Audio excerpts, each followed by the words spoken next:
O Setembro Amarelo é uma campanha de conscientização à prevenção do suicídio com o objetivo de alertar a população a respeito da realidade do suicídio e conscientizar a população também para a valorização da vida e prevenção do suicídio. Por isso que nós estamos fazendo esse trabalho junto às escolas para que os nossos alunos tenham uma preocupação com a valorização da vida, da nossa existência física. Aí, por que nós estamos fazendo tudo? Porque a cidade de Caicó figura hoje em terceiro lugar no país, que isso é um absurdo, com o maior número de suicídio por habitantes. Inclusive, só em 2016, nós tivemos 15 casos de suicídio na cidade. É um dado, na verdade, alarmante. E, portanto, se faz necessário uma educação preventiva. É isso que a escola tem que fazer. E a conscientização de todos. Então, o desafio desse meu projeto é a luta pela valorização da vida como um bem social a serviço da construção de uma sociedade mais digna e mais fraterna. Então, através de palestras, através da verbalização nas salas de aula, nos corredores, que a gente possa divulgar cada vez mais esse trabalho, que é um trabalho de todos nós. Porque esse trabalho ele vai promover a prevenção do suicídio através da conscientização da comunidade a respeito do tema abordado, porque os alunos escutam e começam também a dialogar, estabelecer contato com os familiares, falando da importância da existência física. Isso vai fortalecer o quê? O conhecimento da comunidade sobre a prevenção, inclusive os fatores causais desse autocídio, que pode ser trabalhado nas escolas através de exposições verbais, entrevistas na mídia e mesa redonda com profissionais da área.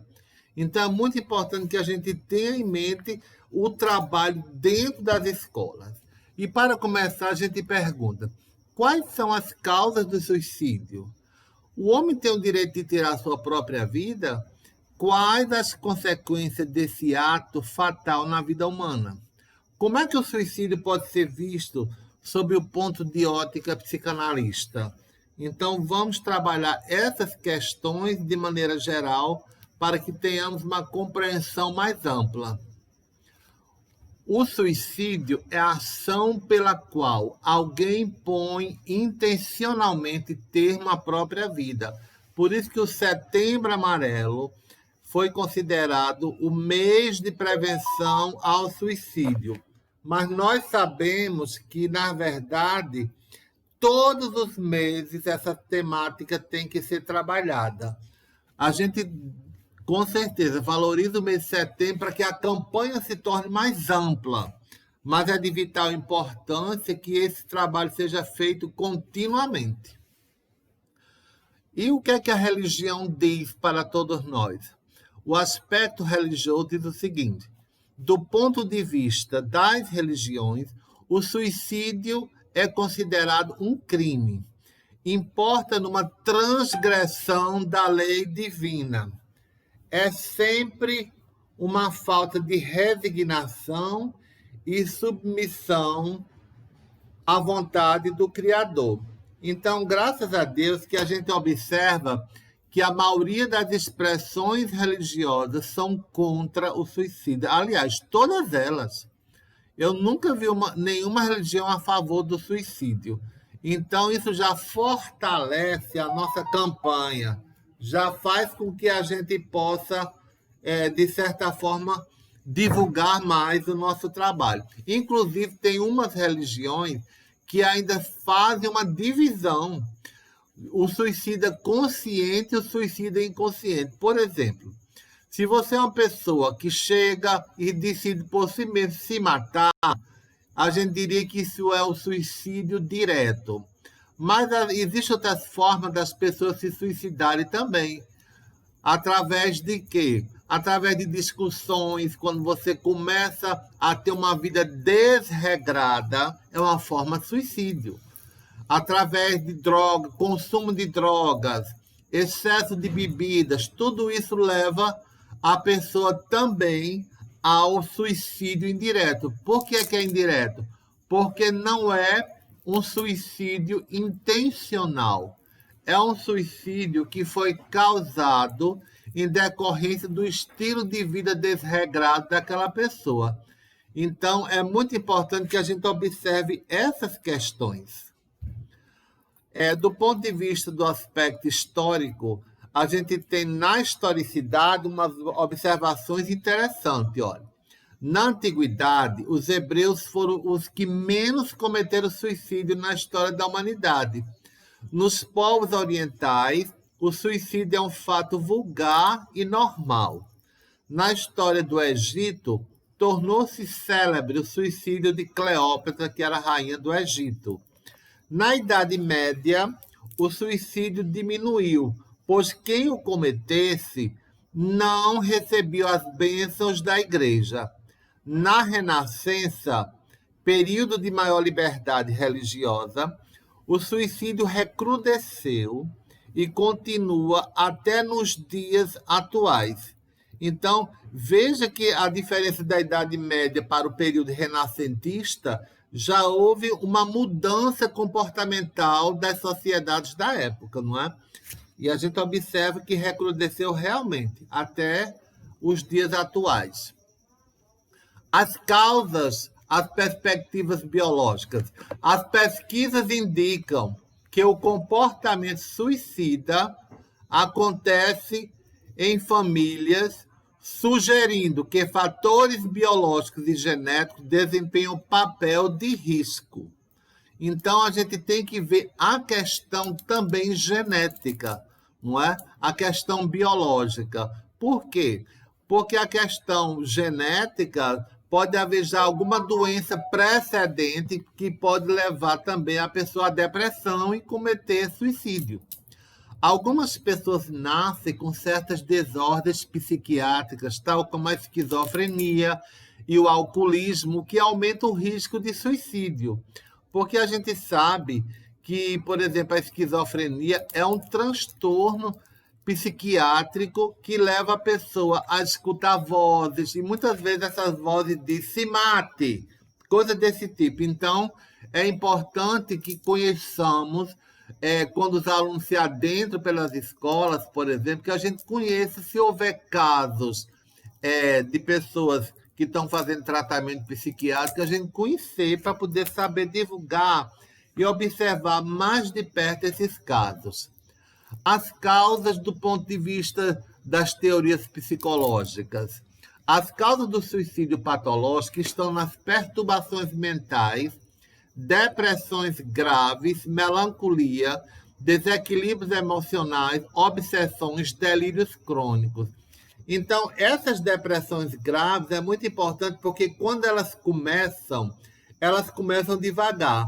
Quando algum componente do grupo familiar começa a dizer que está se sentindo diferente, que está com isso, a gente tem que dar atenção, porque a cultura das pessoas é achar que uma pessoa que diz que vai se matar não se mata. Quem se mata é aquele que não diz nada, e isso não é verdade. Na realidade, quando uma pessoa verbaliza que vai se matar, a família já tem que ficar na observação, porque isso pode realmente acontecer. Antigamente, não existia a palavra depressão.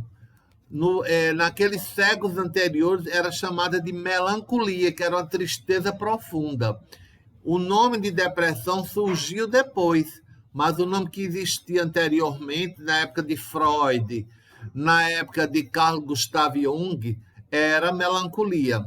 Os desequilíbrios emocionais, que são em decorrência desses transtornos mencionados anteriormente, as obsessões, que são fixações em decorrência de transtornos e delírios crônicos. Então, para o psiquiatra americano Karl Menninger, o suicídio tem 3 dimensões inconscientes e interrelacionadas. Então, tem vingança, ódio, que é o desejo de matar. depressão, desespero, desejo de morrer, culpa e pecado, que é o desejo de ser morto. Vamos ver agora no sentido do ponto de vista da sociologia, o sentido sociológico. Para Emily Durkheim, há 3 tipos de suicidas: o egoísta, o altruísta e o anômico. A pessoa egoísta é aquela que se mata para não sofrer mais. Ela não quer saber da família, se a família vai sofrer, se vai passar por dificuldade. Ela quer simplesmente apagar aquele problema que ela tem através do suicídio. Então, é uma pessoa egoísta porque só pensa em si mesmo. Acha que ninguém vai sofrer pelo fato dela ter morrido e assim vai.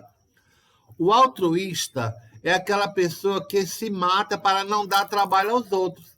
E isso acontece geralmente com pessoas idosas. Quando começa a ver que os netos estão cuidando, que está atrapalhando o emprego dele, o estudo deles, aí se matam achando que vão dar um lenitivo aos familiares. E, na verdade, não vai, porque a família vai ficar triste, com certeza. E os anômicos é aquela pessoa que se mata por causa dos desequilíbrios de ordem econômica e social. A pessoa não tem a maturidade para enfrentar esses problemas e ela simplesmente acha que se matar vai resolver, porque, na realidade, ela quer aniquilar o problema que ela tem, não era nem se matar. Então, como ela acha que o meio é esse, ela acaba fazendo isso. Existem também os centros de prevenção do suicídio. E nós temos essas grandes entidades, que são os samaritanos e a CVV. Então, CVV, nós temos aqui na cidade de Caicó. Como é que surgiu isso? O pastor anglicano Chadivara criou em 1953, no centro de Londres, os samaritanos, que foi o primeiro centro de prevenção. No Brasil, além do CVV, há também o socorro emocional. A tese: todo ser humano tem potencial suficiente para encontrar saídas para o seu próprio problema. Existe uma frase de um autor bem interessante que eu li uma vez, que ele diz o seguinte: tudo passa. Diante de um problema que você está passando, você deve se lembrar que toda dor tem início e tem final. Se a gente colocar isso na nossa cabeça, a gente vai compreender que todo sofrimento ele é temporário. Ninguém vai passar a vida toda sofrendo. Existe uma data de início e vai existir também a terminalidade. Algum dia esse sofrimento vai ser extinto.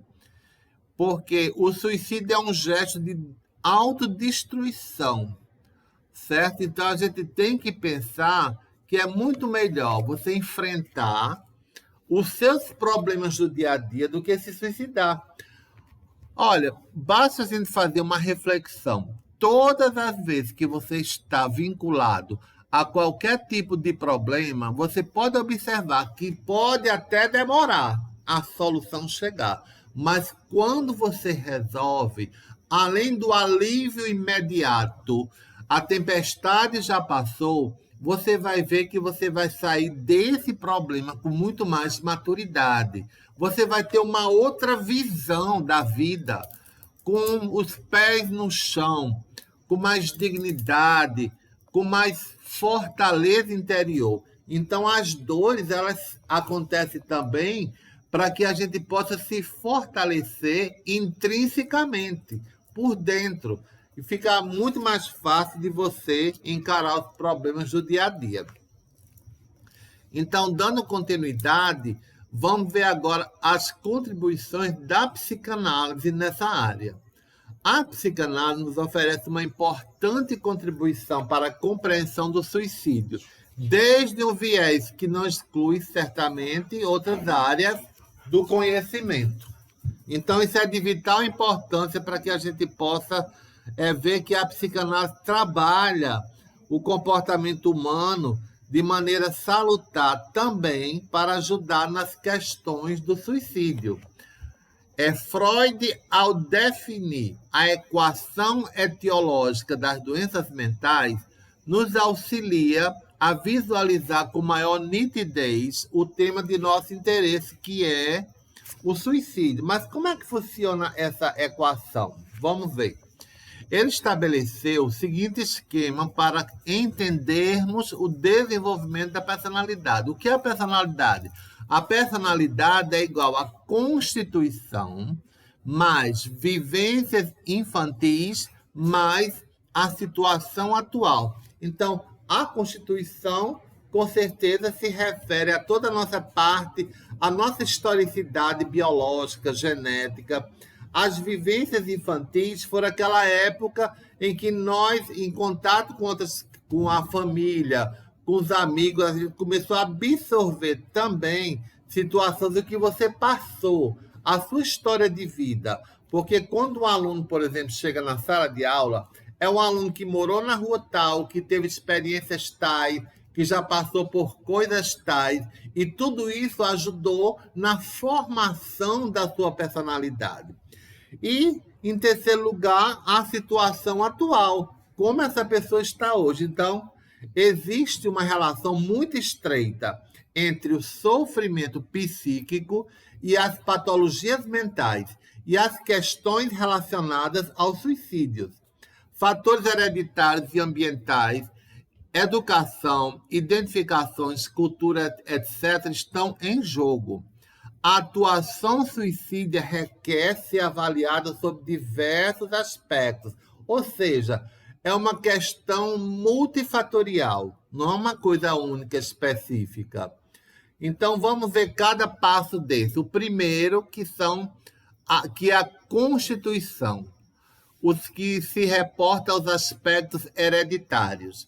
A personalidade de uma pessoa que poderá cometer um suicídio deve ser considerada a partir desses aspectos.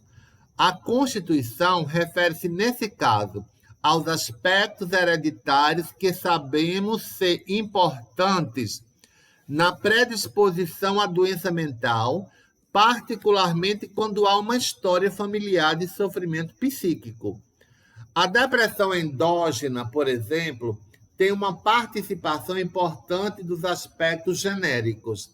Na avaliação do risco de suicídio, é importante investigar a existência de ascendentes com histórico de doença mental e suicídio.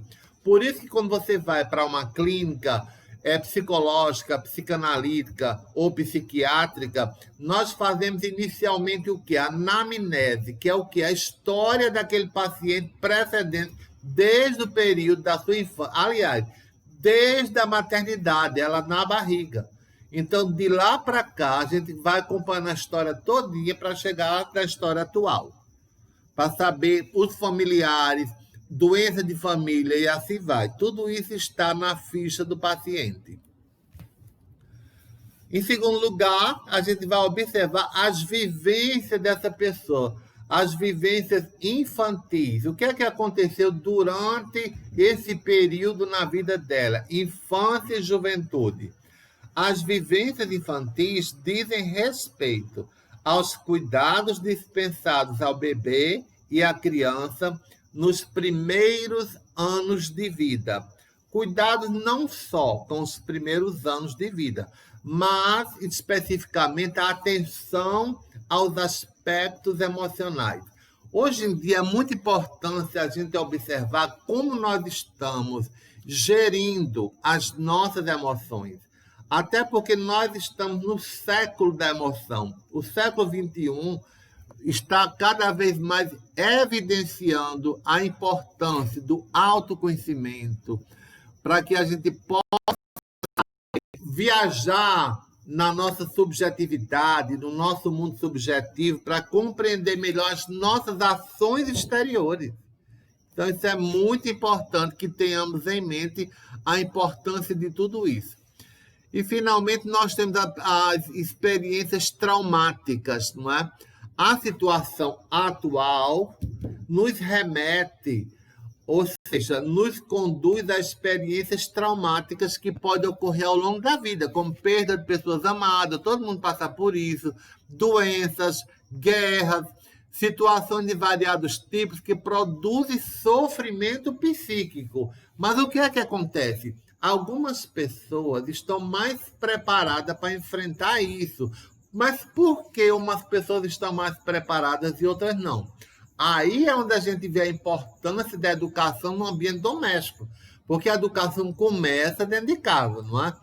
Então, os pais têm que se acostumarem a deixar seus filhos serem mais independentes nas suas ações diárias, compartilhar dos trabalhos domésticos para que possam criar mais responsabilidade, passar por dores. Quando uma criança pequena cai, a gente corre e levanta ela. O certo é você deixar ela se levantar sozinha, mas você monitorar esse reerguimento da criança, como ela está se saindo sozinha. Porque senão vai se tornar adulta ou então aquele adolescente que tudo precisa do apoio de alguém. A gente tem que ajudar as pessoas a serem mais independentes, para que no futuro, quando atingir a vida adulta, elas possam ser mais independentes e com mais maturidade para resolver os diversos problemas de sua vida futura. Então, é importante que a gente observe como a educação dos seus filhos está sendo edificada. Então, com relação a essa equação etiológica das doenças mentais, não é feita por Freud, a gente observa que os dois primeiros fatores dessa equação, que são os aspectos constitucionais e as experiências infantis, esses dois são o quê? São os dois pontos mais fortes.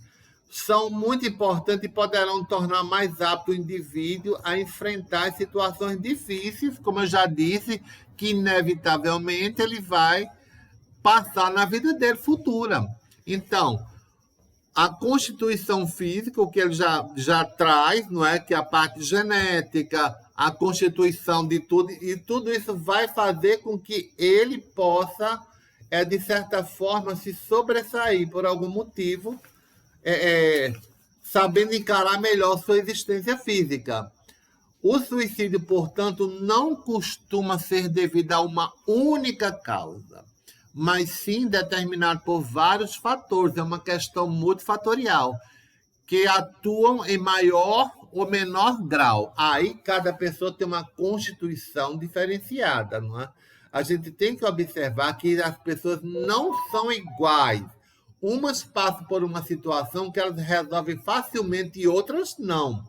Outras demoram mais numa coisa chamada dilema e acabam se perdendo porque foi acostumada sempre a ter alguém que resolva as coisas por ela.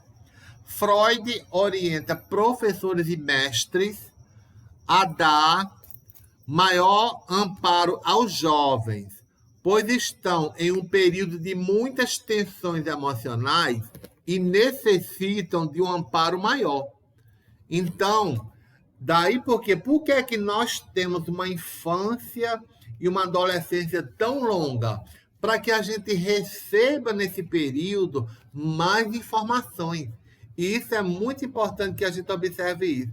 A gente tem um período maior para que a gente possa monitorar os passos de nossos filhos para ajudá-los a que tenham uma maturidade saudável, certo? Então, isso é muito importante, porque dessa forma a gente vai ver que acompanhar os nossos filhos a viver melhor e para que eles possam futuramente evitar o suicídio é bem mais interessante. Muito obrigado a todos.